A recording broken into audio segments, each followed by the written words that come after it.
One minute, the president was calmly reading the agenda. The next, he was red-faced, pounding the table and screaming at me over a garden gnome.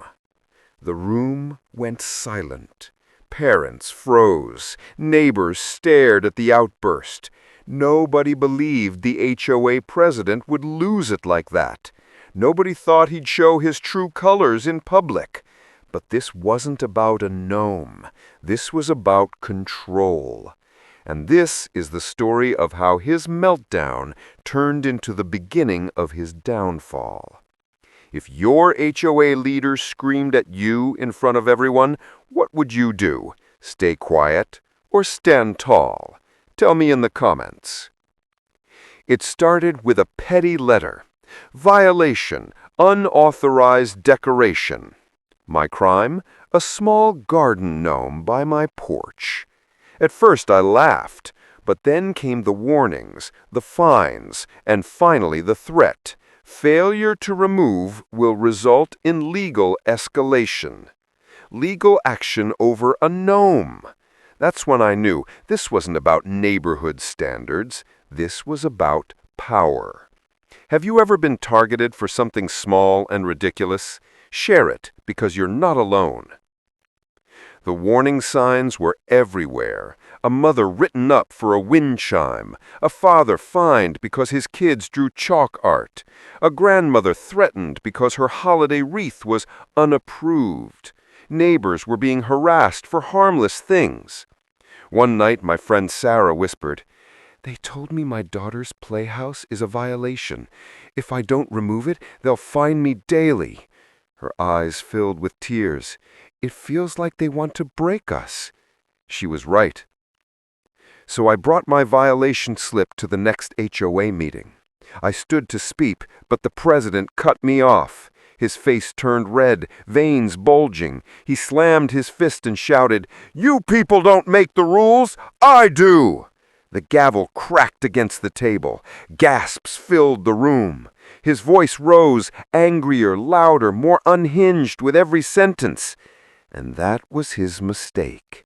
Everyone saw it. Everyone heard it. His mask was gone. That night, I decided to act. I collected every story, every letter, every threat. Neighbors shared their own violation slips.